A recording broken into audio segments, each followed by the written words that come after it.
Répression des infractions à caractère numérique, c'est le thème de la chronique juridique. Horacia Dodi, bonjour. Bonjour Corneille, mesdames, messieurs, bonjour. Le thème est bien choisi parce qu'on entre dans une période assez sensible. Justement. Et quand on sait un peu l'évolution du numérique aujourd'hui, les réseaux sociaux et tout.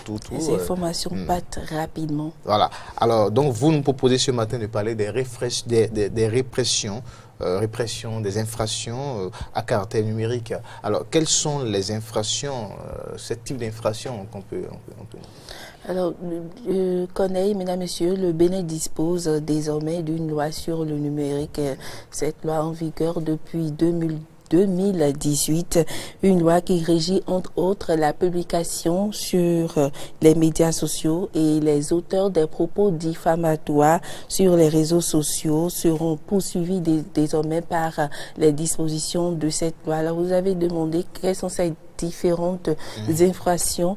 Eh bien, il y a déjà la diffamation qui est une atteinte à l'honneur d'une personne. Il y a les injures avec une motivation raciste et xénophobe, les propos qui incitent à la haine et des incitations à la rébellion. Voilà quelques infractions que nous pouvons citer. Alors, et quelles sont les sanctions lorsque vous êtes déclaré coupable de ce type d'infraction? Quelles sont les sanctions? Lorsque vous êtes, par exemple, coupable de diffusion de matériel raciste et xénophobe par le biais d'un système informatique par le net, eh bien, intentionnellement, que cela soit intentionnellement créé, télécharger, par exemple, diffuser ou mettre à disposition sous quelque forme que ce soit par le biais d'un système informatique du matériel raciste et xénophobe, eh bien, vous êtes puni d'un emprisonnement de 6 mois à 7 ans et d'une amende. C'est lourd. Oui, et d'une amende d'1 million à 10 millions de francs CFA. C'est toujours, moi je pense que c'est toujours pour décourager ces actes-là. Alors, menace avec motivation raciste et xénophobe par le biais d'un système informatique et quiconque profère intentionnellement une menace par le biais d'un système informatique envers une personne en raison de son appartenance à un groupe qui se caractérise par la race, la couleur, l'ascendance ou l'origine nationale ou ethnique ou la religion, dans la mesure où cette appartenance sert de prétexte à l'un ou l'autre de ces éléments ou à un groupe de personnes qui se distingue par une de ces caractéristiques est puni d'un emprisonnement de 6 mois à 7 ans et d'une amende d'1 million à 10 millions de francs CFA également. L'atteinte à la vie privée d'une personne commise sur Internet. Alors, elle punit de 5 ans d'emprisonnement et de 25 millions de francs CFA d'amende. Le fait ou le moyen d'un ou sur un réseau social de communication électronique ou un système informatique volontairement porter atteinte à l'intimité de la vie privée d'autrui en captant, en enregistrant ou transmettant sans le consentement bien sûr de l'auteur des paroles prononcées à titre privé ou confidentiel, en enregistrant ou transmettant sans le consentement de celui-ci l'image d'une personne se trouvant dans un lieu privé.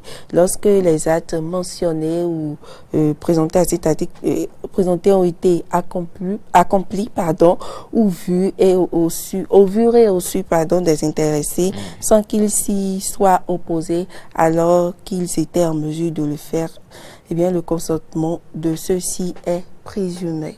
D'accord. Alors, on doit leur faire beaucoup attention, surtout quand on a des informations. Surtout vous l'avez souligné tout à l'heure. Vous l'avez souligné tout à l'heure, nous tendons vers une période très sensible, les élections. Et vous savez comment ça fonctionne un peu sur les réseaux sociaux, les informations qui partent très vite et qui sont partagées, transférées.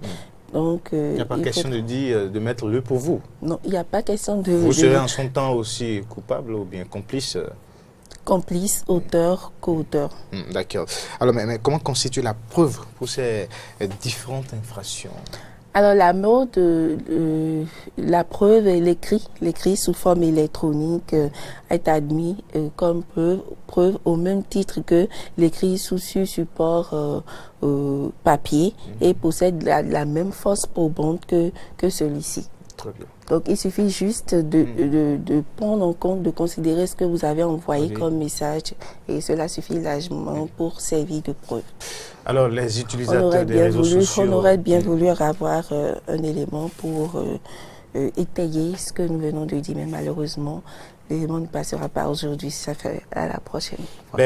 Nous allons y revenir certainement parce qu'il faut multiplier la sensibilisation à propos de l'utilisation du numérique ou des réseaux sociaux en général pendant cette période électorale, période très sensible. Il faut souligner la presse en tout cas. C'est également une occasion pour sensibiliser les gens, ceux qui sont très actifs sur les réseaux sociaux, à aller lire le code du numérique pour ne pas tomber dans les pièges. Mais il faut aussi demander aux autorités de procéder quand même à une sensibilisation. À la sensibilisation et à la promulgation, non pas à la promulgation, mais à la divulgation, voilà, à la divulgation du code du numérique, surtout en cette période électorale. Merci Horatia Diodi, chronique juridique Stop et Fin.